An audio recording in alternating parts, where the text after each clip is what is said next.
अल्हम्दुलिल्लाहि रब्बिल आलमीन वस्सलातु वस्सलामु अला खातमिन नबिय्यीन अम्मा बाद फ़अऊज़ु बिल्लाहि मिनश शैतानिर रजीम बिस्मिल्लाहिर रहमानिर रहीम अस्सलातु वस्सलामु अलैका या रसूलल्लाह व अला आलिका व अस्हाबिका या हबीबल्लाह अस्सलातु वस्सलामु अलैका या नबिय्यल्लाह व अला आलिका व अस्हाबिका या नूरल्लाह। मदनी चैनल दर्शक श्रोता, पवित्र रबिउल अव्वल मास चलमान रयेछे। चारिदिके आशिके रसूल खुशीते इज्तेमाए मिलाद एवं जुलूसे मिलादे मत्थ रयेछे। दिके दिके मरहबा या मुस्तफार आवाज़ शोना जाच्छे। नबी करीम सल्लल्लाहु ताआला अलैहि वसल्लमेर शान मान एवं इश्क रसूलेर पर असंख्य बयान आशिकान रसूलेर मध्य जारी सारी रयेछे। मादानी चैनलও पिछे नेই। मादानी चैनल विभिन्न धरनेर अनुष्ठान निয়ে আপনাদের সামনে उपस्थित হয়েছে। আজকেও আমরা একটি ধারাবাহিক অনুষ্ঠানের আমরা নিয়মিত শুনে আসছি। অনুষ্ঠানটির নাম হচ্ছে মহিলা সাহাবীগণ আলাইহিম রিদওয়ান এবং তাদের রাসূল সাল্লাল্লাহু তাআলা আলাইহি ওয়াসাল্লামের প্রেম ভালোবাসা। প্রত্যেক পর্বে আমরা কোনো না কোনো এক মহিষী নারী তার জীবনের ইশকে রসুল সম্পর্কিত কিছু আলোচনা আমরা শুনে আসছি। আজকেও ইনশাআল্লাহ আমরা এ ধরনের একজন মহান নারীর আলোচনা আমরা শুনব। নিয়ম অনুযায়ী সর্বপ্রথম আমরা নবী করিম সাল্লাল্লাহু আলাইহি ওয়াসাল্লামের দরুদ পাকের ফজিলত আমরা শ্রবণ করি। কানজুল উম্মান কিতাবের মধ্যে রাসূল পাক সাল্লাল্লাহু আলাইহি ওয়াসাল্লাম একটা হাদিস বর্ণিত রয়েছে। রাহমাতুল লিল আলামিন সাল্লাল্লাহু তাআলা আলাইহি ওয়াসাল্লাম ইরশাদ করেন, মান সাল্লা আলাইয়া ফি ইয়াউমিন মিয়াতা মাররা কাদাল্লাহু লাহু মিয়াতা হাজাতিন সাবিঈনা মিনহা লিআখিরাতিহি ওয়া তালাতিনা মিনহা লিদুনিয়াহু। নবী করিম রউফুর রহিম সাল্লাল্লাহু তাআলা আলাইহি ওয়াসাল্লাম ইরশাদ করেন, যে ব্যক্তি আমার উপর প্রতিদিন 100 বার দরুদ শরীফ পাঠ করবেন, আল্লাহ তাআলা তার 100টি হাজত বা প্রয়োজন পূরণ করবেন। এর মধ্যে 70টি হচ্ছে আখিরাতের, 30টি হচ্ছে দুনিয়ার। সুবহানাল্লাহ। কার বিভিন্ন হাজত নেই, বিভিন্ন প্রয়োজনীয়তা, বিভিন্ন মুশকিলাত আসান করার জন্য উলামায়ে কেরাম বিভিন্ন জনের কাছে আমরা দোয়া করাই, আল্লাহ তাআলা যেন আমাদের মুশকিল আসান করে দেয়, আমাদের জায়েজ হাজত পূরণ করে দেয়। তো সহজ একটি ওজিফা, সহজ একটি এবং যেটা নিঃসন্দেহে এর মাধ্যমে ইয়াকিনের সাথে যদি করা হয় তাহলে অবশ্যই আল্লাহ তাআলা আমাদের হাজত সমূহ পূরণ করবেন। সবচেয়ে বেশি হাজত হবে, যদিও আমরা সেটা এখন অনেক দূরে মনে করি, কিন্তু সবচেয়ে বড় হাজত হচ্ছে আখিরাতে। আল্লাহ তাআলা সেই আখিরাতের 70টি আমাদের জন্য জমা রাখবেন। আল্লাহ তাআলা আমাদেরকে দরুদ শরীফের সাদকায় দুনিয়া এবং আখিরাতের সকল মুশকিলাত এবং সকল জায়েজ হাজতকে আল্লাহ তাআলা পূরণ করে দিন। সাল্লু আলাল হাবিব সাল্লাল্লাহু তাআলা আলা মুহাম্মদ সাল্লাল্লাহু আলাইহি ওয়াসাল্লাম। সালাতাম ওয়া সালামান আলাইকা ইয়া রাসূলুল্লাহ সাল্লাল্লাহু আলাইহি ওয়াসাল্লাম। মাদানী চ্যানেল দর্শক শ্রোতা, আজ আমরা এমন একজন মহান নারীর আলোচনা শুনতে যাচ্ছি, যিনি অত্যন্ত সৌভাগ্যবান ছিলেন, যার দুনিয়া আখিরাতের কামিয়াবির সবচেয়ে বড় পাওয়া হচ্ছে রাসূল করিম সাল্লাল্লাহু আলাইহি ওয়াসাল্লামের মহব্বত এবং আল্লাহ তাআলার পক্ষ থেকে নবী করিম সাল্লাল্লাহু তাআলা আলাইহি ওয়াসাল্লামের করম নওয়াজি, দয়া, এটা এমনভাবে ওনার উপর হয়েছে যেটা প্রত্যেকের অন্তরে ঈর্ষা সৃষ্টি হবে যে হায়, সেটা যদি আমার নসিব হতো। উনি এমন একজন মহান মহিষী নারী যার স্বামীও অত্যন্ত ভাগ্যবান। উনি আর কেউ না, উনি হচ্ছে উম্মে আইয়ুব রাদিয়াল্লাহু তাআলা আনহা, যার মূল নাম হচ্ছে হিন্দ বিনতে জায়েদ। উনি মদিনা শরীফের কবিলা গোত্র বনি নাজ্জার এর সাথে ওরা সম্পর্ক ছিল। ওনার স্বামী, যার আলাপ আমরা শুনে আসছিলাম, ইনি হচ্ছে অত্যন্ত জলিলুল কদর সাহাবী, মহান সাহাবী, অত্যন্ত প্রসিদ্ধ সাহাবী হযরত আবু আইয়ুব আনসারী রাদিয়াল্লাহু তাআলা আনহু। উনি একজন এমন ভাগ্যবান, সৌভাগ্যবান সাহাবী রাদিয়াল্লাহু তাআলা আনহু, যখন নবী করিম রউফুর রহিম সাল্লাল্লাহু তাআলা আলাইহি ওয়া আলিহি ওয়াসাল্লাম আল্লাহ তাআলার হুকুমে মদিনায় মুনাওয়ারায় হিজরত করলেন এবং মদিনাবাসী নবী করিম সাল্লাল্লাহু তাআলা আলাইহি ওয়াসাল্লামের প্রেম, মহব্বত, ভালোবাসায় অস্থির ছিল যে কখন আমার হাবিব আমার নবী আমাদের মদিনা শহরে তশরিফ আনবেন প্রতিদিন অপেক্ষমান ছিলেন। সেই অপেক্ষার প্রহর যখন শেষ হলো, নবী করিম রউফুর রহিম সাল্লাল্লাহু তাআলা আলাইহি ওয়া আলিহি ওয়াসাল্লাম মদিনা মুনাওয়ারায় প্রবেশ করলেন। তখন সকলের মাঝে মদিনা মুনাওয়ারার সাহাবায়ে কেরামদের মাঝে এক ইশক, এক মহব্বত, এক উৎফুল্লতা কাজ করছিল যে আমার নবী এসেছেন, এখন কোথায় উঠবেন। সবাই আর জিজ্ঞেস করলেন আমার ঘরে হুজুর, আমার ঘরে তশরিফ রাখুন, আমার ঘর। কারণ ওখান থেকে হিজরত করে গিয়েছেন, সেখানে তো কোন জায়গায় থাকবেন সেটা তো আগে থেকে নির্ধারিত ছিল না। এখন নবী করিম সাল্লাল্লাহু তাআলা আলাইহি ওয়াসাল্লাম আপন গোলামদেরকে কাকে খুশি করবেন, কাকে নারাজ করবেন, একটি খোদাই ফয়সালা নবী করিম সাল্লাল্লাহু আলাইহি ওয়াসাল্লাম দিলেন যে এই ফয়সালা আমি নিজে দেব না, এই ফয়সালাটা করবে আমি যেই সওয়ারি, যে আরোহণ, যে বাহন আমি নিয়ে এসেছি আমার উটনি, সেই উটনি এই ফয়সালাটা দিবে। অর্থাৎ আমার বাহনটা, আমার উটনিটা যে ঘরের সামনে দাঁড়াবে, বসে যাবে, আমি তার ঘরের মধ্যে প্রবেশ করব। সুবহানাল্লাহ। শেষ পর্যন্ত ওই বাহন নবী করিম সাল্লাল্লাহু আলাইহি ওয়াসাল্লামের উটনি অন্য কোথাও দাঁড়ালেন না, সোজা গিয়ে দাঁড়ালেন হযরত সাইয়্যিদুনা আবু আইয়ুব আনসারী রাদিয়াল্লাহু তাআলা আনহুর ঘরের সামনে। আমার প্রাণপ্রিয় মাদানী চেনা দর্শক শ্রোতা, যে ঘটনা আমরা শুনলাম সেটা যদি আমরা ইশকের নজরে, মহব্বতের নজরে দেখি এবং আকীদার নজরে দেখি, অনেক কিছু শিক্ষণীয় বিষয় এখানে রয়েছে। সেই বিষয়টি হচ্ছে মানুষের মন রক্ষা করা পৃথিবীতে অত্যন্ত কঠিন। যদি আমরা কারো মন রক্ষা করতে যাই, মায়ের মন রক্ষা করতে গেলে অনেক সময় স্ত্রীর মন খারাপ হয়ে যায়, অনেকে স্ত্রীকে সন্তুষ্ট করতে গেলে মাকে নারাজ করতে হয়, অনেক সময় মানুষের বোনকে রাজি করতে গেলে ভাই নারাজ হয়ে যায়। এই ধরনের বিষয় আমরা সবসময় সম্মুখীন হই। এই ধরনের বিষয়গুলিকে অত্যন্ত হিকমতের সাথে, কৌশলের সাথে এগুলিকে আমাদেরকে সামনে এগুলির সমাধান করতে হয়। তো নবী করিম সাল্লাল্লাহু তাআলা আলাইহি ওয়াসাল্লাম এই ধরনের পরিস্থিতির সম্মুখীন হয়েছেন যে কার ঘরে যাবেন, কাকে নারাজ করবেন, কাকে খুশি করবেন। কিন্তু আল্লাহ তাআলার দয়া মেহেরবানি, এখানে আকীদার একটি বিষয় হচ্ছে যে আমরা নবী করিম সাল্লাল্লাহু তাআলা আলাইহি ওয়া আলিহি ওয়াসাল্লামের ইলমে গায়েব এবং ইলমের ব্যাপারে অনেকেই হয়তো সন্দেহ অথবা অনেকেই অনেক কিছু বলি। কিন্তু আমরা যদি একটু গভীরভাবে চিন্তা করি, একটি উটনি যার পিঠের উপর আখিরে নবী রাসূলুল্লাহ আরবি সাল্লাল্লাহু তাআলা আলাইহি ওয়াসাল্লাম আরোহণ করছেন, তার উপর ছেড়ে দিয়েছেন, এবং সেই বাহন, সেই উটনি নবী করিম সাল্লাল্লাহু তাআলা আলাইহি ওয়াসাল্লামের সোহবতের বদৌলতে ওনারও এমন এলম অর্জন হয়েছে, উনি এমন জায়গায় বসেছেন যেটা আমার নবীর হিজরতের পর ওই জায়গায় ওনার আশ্রয়স্থল হবে, উনি অবস্থান করবেন, সেটা 1000 বছর পূর্বে সেটা নির্ধারণ ছিল। অর্থাৎ যে ঘরটাতে আবু আইয়ুব আনসারী রাদিয়াল্লাহু তাআলা আনহু, ওনার বংশ পরম্পরায় 1000 বছর পূর্বে ওনার পূর্বপুরুষ সেখানে ঘর বানিয়েছেন। উনি কিতাবের মধ্যে পেয়েছেন যে আখিরি জামানার নবী আসবেন মক্কা শরীফে এবং সেখান থেকে হিজরত করে মদিনা শরীফে আসবেন, এবং সেই জন্য উনি ওখানে 400 আলেমকে ঘর বানিয়ে দিয়েছেন যাতে এখানে আবাদ হয়, এবং তাদের জন্য বিয়ে শাদীর পারিবারিক সব কিছুর ব্যবস্থা করেছেন। এবং আবু আইয়ুব আনসারী রাদিয়াল্লাহু তাআলা আনহুর পূর্বপুরুষ ওনার কাছে একটা চিঠি লিখে দিয়েছেন, যদি আমার বয়স আমি দেখতে না পাই, আমার চিঠিটা যেন নবী করিম সাল্লাল্লাহু তাআলা আলাইহি ওয়াসাল্লাম এর দরবারে পেশ করা হয়।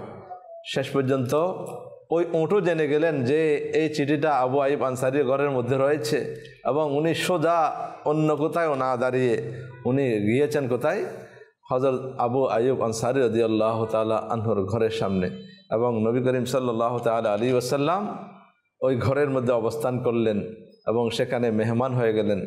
এটা কত বড় একটি ঈর্ষণীয় ব্যাপার যে আল্লাহ তাআলা নবী করিম সাল্লাল্লাহু তাআলা আলাইহি ওয়াসাল্লাম কোথায় থাকবেন সবাই আগ্রহী ছিল, কিন্তু সেই সৌভাগ্যটা পেয়েছেন হযরত আবু আইয়ুব আনসারী রাদিয়াল্লাহু তাআলা আনহু এবং ওনারও স্ত্রী উম্মে আইয়ুব রাদিয়াল্লাহু তাআলা আনহা। ওনার তকদিরে চমকে গেল যে নবী করিম সাল্লাল্লাহু তাআলা আলাইহি ওয়া আলিহি ওয়াসাল্লামের খিদমত করার এক অনন্য সুবর্ণ সুযোগ উম্মে আইয়ুব রাদিয়াল্লাহু তাআলা আনহা পেয়ে গেলেন। হযরত আবু আইয়ুব আনসারী রাদিয়াল্লাহু তাআলা আনহু সৌভাগ্যবান এবং ওনার স্ত্রীও সৌভাগ্যবান।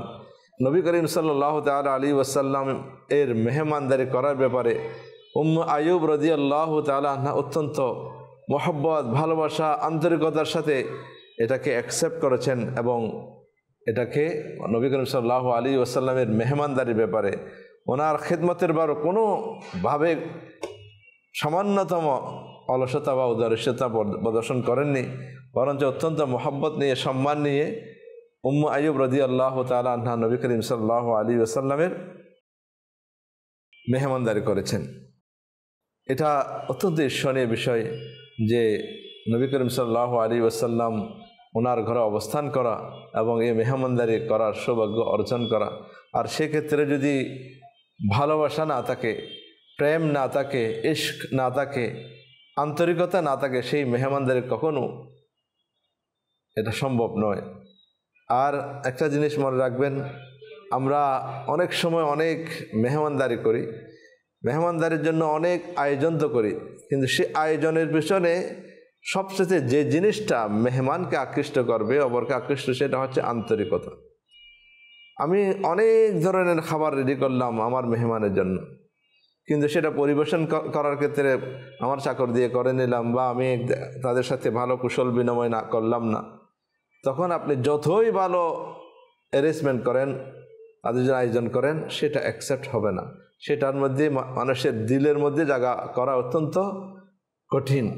কিন্তু আপনি আয়োজন ছোট, কিন্তু আপনার পরিবেশন, আপনার আন্তরিকতা, ওনার খিদমতের ক্ষেত্রে যদি আপনার আন্তরিকতা প্রকাশ পায়, তাহলে সেক্ষেত্রে কম আয়োজনের মধ্যে মানুষের অন্তর সন্তুষ্টি হয়ে যায় এবং সেটার মধ্যে অনেক কিছু পাওয়া যায়।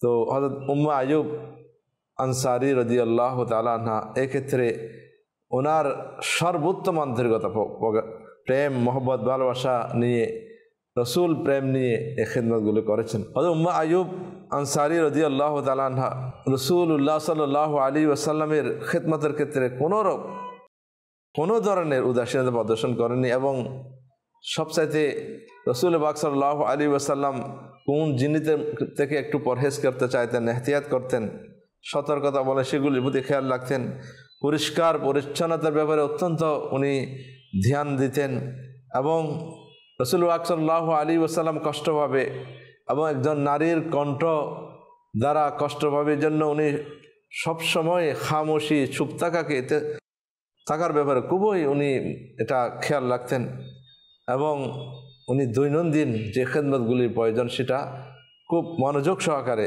আন্তরিকতার সাথে করতেন। একবার উম্মে আইয়ুব রাদিয়াল্লাহু তাআলা আনহা খাবার তৈরি করলেন। সে খাবারের মধ্যে রসুন এবং পেঁয়াজ একটু বেশি দিলেন। তো রসুন এবং পেঁয়াজ এটার মধ্যে একটু দুর্গন্ধ, একটু গন্ধ তো হয়। তো নবী করিম সাল্লাল্লাহু আলাইহি ওয়াসাল্লাম এটা গ্রহণ করলেন না, খেলেন না। তো উম্মে আইয়ুব আনসারী রাদিয়াল্লাহু তাআলা আনহা ওনার মধ্যে ইশকে রসুল খানা তৈরি করেছেন, আমার নবী খাবেন, সেই দেখতেন খাচ্ছেন আমার হাতের তৈরি খাবার। কিন্তু এবার যখন খানা খাচ্ছেন না, ওনার মধ্যে টেনশন হয়ে গেল, চিন্তিত হয়ে গেলেন যে আমি খানা তৈরি করলাম, হয়তো নবী করিম সাল্লাল্লাহু আলাইহি ওয়াসাল্লাম এটা পছন্দ করেননি, কি হলো, খাচ্ছেন না কেন? উনি ঘাবড়িয়ে গেলেন, ভীত সন্ত্রস্ত হয়ে গেলেন যে কেন খেলেন না। আরজ করলেন, ইয়া রাসূলুল্লাহ সাল্লাল্লাহু আলাইহি ওয়াসাল্লাম, আমার খানা কি কোনো ধরনের এমন কিছু হয়েছে যেটার দ্বারা আপনার অপছন্দ হলো? একটা জিনিস মনে রাখবেন, এটা আমাদের চায় যে আমার যাকে খাওয়াচ্ছি তার পছন্দ অনুযায়ী আমরা খাবার খাওয়ানোর, কিন্তু মেহমান যিনি খাবেন ওনার কি আদব রয়েছে, সুন্নত রয়েছে। নবী করিম সাল্লাল্লাহু আলাইহি ওয়াসাল্লাম খেলেন না, কিন্তু কিছু বলেনও নাই। কিন্তু সাহেবে দাওয়াত, উনি যিনি মেহমানদারি করছেন, তার মধ্যে টেনশন। যখন উনি জিজ্ঞাসা করলেন, তখন উনি অত্যন্ত নম্রতার সাথে, যাতে যিনি খিদমত করছেন তার মনের মধ্যে কষ্ট না আছে, এভাবে বলেন না যে তুমি এগুলি খানা বানিয়েছ, রসুন আর ইয়া দিয়ে তুমি ভরে দিয়েছো, আমি কিভাবে খাবো।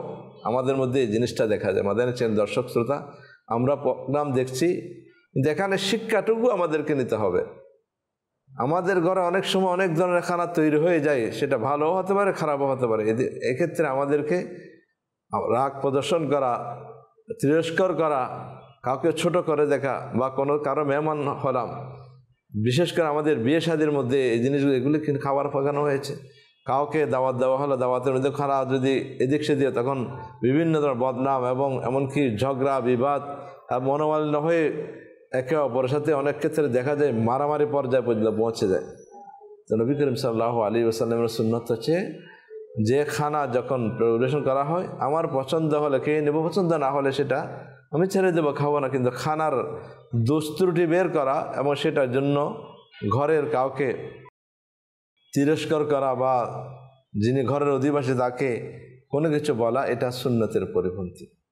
এটা সুন্নতের, আপনি শুনে আশ্চর্য হয়ে যাবেন। একজন লোকের শুধু আখিরাতে মুক্তির কারণ হয়ে দাঁড়িয়েছে একটা আমল। সেটা কি? একদিন উনি খানা তৈরি করছিলেন,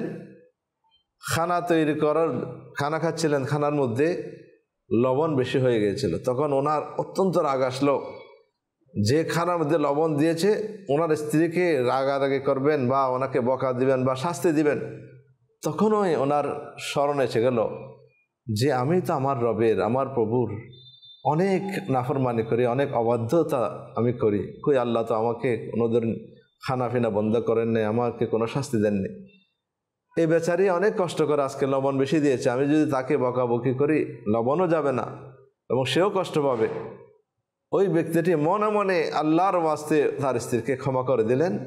আর আল্লাহ তাআলার কাছে এই আমলটি এমন পছন্দ হয়ে গিয়েছে, এই আমলের কারণে তাকে আল্লাহ তাআলা ক্ষমা করে দিয়েছেন। সুবহানাল্লাহ। তাই খানার এবং অন্যান্য কিছু দোষ যে ক্ষমা করা, এটা মুসলমানদের, আশিক রাসূলদের এটা সুন্দর চরিত্রের মধ্যে এটা অন্তর্ভুক্ত রয়েছে। তো রাসূল করিম সাল্লাল্লাহু তাআলা আলাইহি ওয়াসাল্লামকে যখন আরজ করেন, ইয়া রাসূলুল্লাহ আমার খানার কি অপছন্দ হয়েছে, তখন উনি নম্রতার সাথে ইরশাদ করলেন, আমি তো আল্লাহ তাআলার সাথে কথা বলি, অর্থাৎ আল্লাহ তাআলার ওহী নবী করিম সাল্লাল্লাহু আলাইহি ওয়াসাল্লামের নিকট আসে। তো এই জন্য আমার কাছে পছন্দনীয় যে এই ধরনের একটু গন্ধ বের হয়, এই ধরনের খানা খেয়ে আল্লাহ তাআলার সাথে ওহীর আশা, এই অবস্থায় আমি এটা পছন্দ করি না। এই জন্য আমি এই খানা থেকে আমি একটু বিরত রইলাম, এটা খেলাম না। সুবহানাল্লাহ। আমাদেরও উচিত, পেঁয়াজ খাওয়া গুনাহ নয়, পেঁয়াজ, কাঁচা পেঁয়াজ বা যে কোনো এগুলো গুনাহ নয়, তবে আমাদেরকে মুখ পরিষ্কার রাখতে হবে যখন, যাতে এটা দ্বারা কারো সামনে কথা বলে সেটা দুর্গন্ধ যেন না আসে। বিশেষ করে নামাজের আগে যেন পেঁয়াজ বা এই ধরনের খাবার যেগুলো দিয়ে দুর্গন্ধ আসে এগুলো নামাজের আগে যেন না করে। কারণ ফেরেশতারা, আমরা যখন দোয়া কেরাত পড়ি তখন ফেরেশতারা সেখানে এসে মুখের মধ্যে যখন শুনতে আসে এবং দুর্গন্ধের কারণে কাছে আসতে পারে না। এবং দুর্গন্ধযুক্ত কাপড় নিয়ে দুর্গন্ধ খেয়ে মসজিদে যাওয়া নিষেধ, এটা মনে রাখবেন। মসজিদ আল্লাহর ঘর, সেখানে দুর্গন্ধ নিয়ে যাওয়া যায় না। এবং দুর্গন্ধ নিয়ে কারো সামনে গেলেও হয়তো সে কিছু বলবে না, কিন্তু মনের মধ্যে ঘৃণা সৃষ্টি হবে। আল্লাহ তাআলা আমাদেরকে এই বিষয়গুলো খেয়াল রাখার আল্লাহ তাআলা আমাদেরকে তৌফিক নসিব করুক। আমার প্রাণপ্রিয় মাদানী চ্যানেলের দর্শক শ্রোতা, এই ওয়াকিয়া থেকে আমরা জানতে পারলাম রাসূল করিম সাল্লাল্লাহু আলাইহি ওয়াসাল্লামের প্রতি হযরত উম্মে আইয়ুব আনসারী রাদিয়াল্লাহু তাআলা আনহার কেমন মহব্বত, ভালোবাসা ছিলেন। খানা খাওয়াইছেন, একটু খানা না খাওয়ার কারণে ওনার বেচैनी, দুশ্চিন্তা, পেরেশানি একমাত্র কেন? রাসূল করিম সাল্লাল্লাহু আলাইহি ওয়াসাল্লাম যদি এটা অপছন্দ করেন তাহলে আমার কি হবে?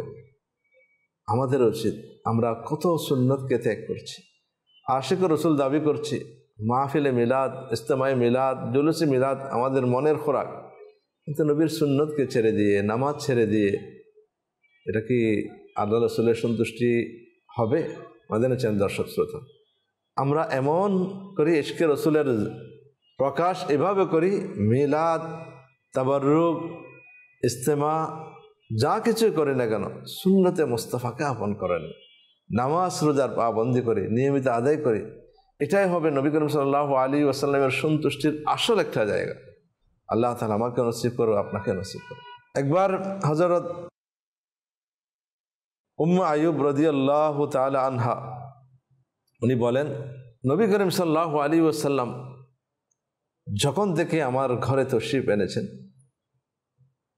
তো উনি একবার বললেন যে তখন থেকে আমাদের ঘরের প্রতিটা কোণা থেকে সুগন্ধি আমি পেয়ে যাই, যে আমার নবী যতক্ষণ থাকেন এবং না থাকেন অবস্থান করার কারণে আমার ঘরের মধ্যে সুগন্ধি সব জায়গার মধ্যে সুগন্ধি ছড়িয়ে পড়ত। এটা এই সুগন্ধি পাওয়াটা এটাও একটা মহব্বত, ইশক, নবী প্রেমের অনন্য নিদর্শন। কারণ যাদের অন্তরে যার প্রতি মহব্বত তার প্রত্যেকটা বিষয় সুন্দর লাগে। সুতরাং ইশকে রসুল এটা হচ্ছে ইমানের মূল। এটা ছাড়া ইমান পরিপূর্ণতা, ইমানদার হওয়া সম্ভব নয়। আলা আলা ইমান আল ইমান লা মুহাব্বত আলা, রসুল প্রেমেই হচ্ছে ইমানের মূল। যদি আমি ইমানদার হয়ে থাকি তাহলে কি আমি নবী করিম সাল্লাল্লাহু তাআলা আলাইহি ওয়াসাল্লামের প্রত্যেকটা জিনিসকে আমার পছন্দ হতে হবে। যেমন উম্মে আইয়ুব আনসারী রাদিয়াল্লাহু তাআলা আনহা, ওনার সব কিছু পছন্দ, ঘরের মধ্যে থাকছেন খুশবু পাচ্ছেন।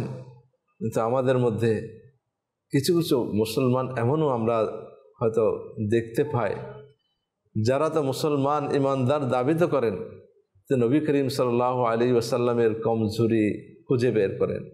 নবী করিম সাল্লাল্লাহু তাআলা আলাইহি ওয়াসাল্লামের কোন দিকে একটু ত্রুটি বা কোন দিকে কমতি রয়েছে এগুলি খুঁজে বের করা, এটা একজন আশিক রসুল ইমানদার, প্রকৃত ইমানদার খাস নয়।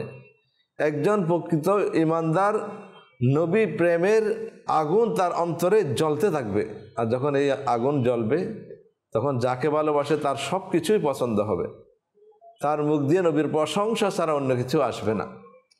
তাই হকের একটা দলিল হচ্ছে ইশকে রসুল, আর ইশকে রসুলের অন্যতম দলিল হচ্ছে আল্লাহ প্যার মাহবুব সাল্লাল্লাহু তাআলা আলাইহি ওয়াসাল্লামের দুস্ত্রুটি সে দেখবে না। দুস্ত্রুটি নাই, আল্লাহ তাআলা তো ওনাকে দুস্ত্রুটি থেকে অনেক ঊর্ধ্বে রেখেছেন। এরপরও আল্লাহ রসুলের কোনো বিষয় এর কমজোরি প্রকাশ করা, এটাকে কম করার চেষ্টা করা, এটা অত্যন্ত দুঃখজনক বিষয়। আল্লাহ তাআলা আমাদেরকে বুঝার তৌফিক নসিব করুন। রওয়ায়াতের মধ্যে এসেছে হযরত উম্মে আইয়ুব এবং তার স্বামী হযরত আবু আইয়ুব আনসারী রাদিয়াল্লাহু তাআলা আনহু, ওনাদের যে ঘরটা ছিল ঘরটা দ্বিতল বিশিষ্ট, অর্থাৎ দোতলা ছিল। তো নবী করিম সাল্লাল্লাহু তাআলা আলাইহি ওয়াসাল্লামকে উপরে রাখেননি। হয়তো প্রশ্ন আসতে পারে ওনাকে উপরে কেন রাখা হলো না এবং আল্লাহ রসুল সাল্লাল্লাহু আলাইহি ওয়াসাল্লাম নিচে কেন রাখা হলো। এক নম্বর হচ্ছে নবী করিম সাল্লাল্লাহু আলাইহি ওয়াসাল্লাম নিচে অবস্থানকে পছন্দ করেছেন। দুই নম্বর হচ্ছে যদি উপরের তলায় রাখা হয় তাহলে বিভিন্ন প্রয়োজনের কারণে বারবার উঠতে হবে, বারবার, যেহেতু একটা স্থায়ী একটা আবাস বানিয়েছেন, বারবার উঠা নামা করা, এর মধ্যে নবী করিম সাল্লাল্লাহু তাআলা আলাইহি ওয়াসাল্লামের কষ্ট হবে বিদায়। তো ওনারা স্বামী স্ত্রী উপরে থাকতেন উপরের তলায়, এবং নবী করিম সাল্লাল্লাহু আলাইহি ওয়াসাল্লাম নিচে উনি অবস্থান করেছেন। তো একবার হলো কি, এক রাত্রে ঘরের মধ্যে এখনকার মতো তো ট্যাপ এগুলো ছিল না, পানির মটকা ছিল, পানির পাত্র ছিল। হঠাৎ করে কোনো কারণে পানিগুলি পড়ে গেল। এখন দোতলা, সেখানে পাকা ঘর তো নয়, সেখানে ছাউনি এগুলি ইত্যাদি ছিল। এখন পানি পড়ার সাথে সাথে এগুলি নিচে পড়লে নবী করিম সাল্লাল্লাহু আলাইহি ওয়াসাল্লামের শরীরে পড়বে, গায়ে পড়বে। এই ভয়ে তাদের স্বামী স্ত্রী ইশক মোহাব্বত ভালোবাসা, হাই এখন যদি আমার নবীর শরীরে এক ফোঁটা পানি পড়ে ওনার কষ্ট হবে। ওনারা দেরি করল না, ঘরের মধ্যে ওনাদের কাপড় কম্বল যা কিছু সব কিছু দিয়ে একটা ফোঁটা পানি নিচে পড়তে দিলেন না। আর সবগুলো ওই পানিগুলো কাপড় দিয়ে কম্বল দিয়ে যা কিছু সবগুলো শুষে নিলেন যাতে নিচে পানি না যায়। এখন ঠান্ডার মৌসুম ছিল, ওনারা দুজনই ঠান্ডার মধ্যে সারা রাত ঠান্ডায় মধ্যে কষ্ট সহ্য করেছেন, কিন্তু এক ফোঁটা পানিও নবী করিম সাল্লাল্লাহু তাআলা আলাইহি ওয়াসাল্লামের শরীরে পড়বে এটা বরদাস্ত করেননি। ওনারা পানিগুলো নিজের প্রয়োজনীয় কাপড় কম্বল দিয়ে এগুলি শুষে নিয়ে নবী করিম সাল্লাল্লাহু আলাইহি ওয়াসাল্লামকে কষ্ট থেকে বাঁচিয়েছেন। এটা কেমন জজবা, এটা কেমন প্রেরণা, একজন ভালোবাসার প্রেমের নবী করিম সাল্লাল্লাহু আলাইহি ওয়াসাল্লাম ইশক মুহাব্বতের, নবী করিম সাল্লাল্লাহু তাআলা আলাইহি ওয়া আলিহি ওয়াসাল্লামের ইশক মুহাব্বত ভালোবাসার এটা একটা আমলি নমুনা, একটা বাস্তব কার্যক্ষেত্রে ওনারা ইশকের মুহাব্বতের প্রমাণ দিয়েছেন। আমাদের প্রাণপ্রিয় মাদানী চ্যানেলের দর্শক শ্রোতা, আমাদেরও উচিত আমরাও যারা আলেম ওলামা বুজুর্গানে কেরাম, আমাদের বড় ঘরের মা বাবা যারা যেখানে থাকে তাদের কষ্ট, তাদের কোন দিকে খেয়াল রাখা চায় সেই খেয়ালগুলো আমরা যেন রাখি, বিশেষ করে ওলামায়ে কেরাম এবং মা বাবার প্রতি এদের প্রতি শ্রদ্ধাশীল হওয়া, তাদের প্রতি মহব্বত ভালোবাসা রাখা, এটা একজন মুসলমান হিসেবে আমাদের কোরআন হাদিস অনুযায়ী তাদের শ্রদ্ধা, তাদের সম্মান, তাদের কষ্ট থেকে রক্ষা করা, এটা আমাদের অত্যন্ত গুরুত্বের সাথে এটা আমাদেরকে লক্ষ্য রাখতে হবে এবং সাথে সাথে সকল মুসলমানের ইজ্জতের প্রতি আমাদেরকে লক্ষ্য রাখা চাই। তো আমার প্রিয় মাদানী চ্যানেল দর্শক শ্রোতা, আমরা জানতে পারলাম হযরত আবু আইয়ুব আনসারী রাদিয়াল্লাহু তাআলা আনহুর স্ত্রী উম্মে আইয়ুব আনসারী রাদিয়াল্লাহু তাআলা আনহা অত্যন্ত সৌভাগ্যবান, যার ঘরের মধ্যে নবী করিম সাল্লাল্লাহু আলাইহি ওয়াসাল্লামের অবস্থান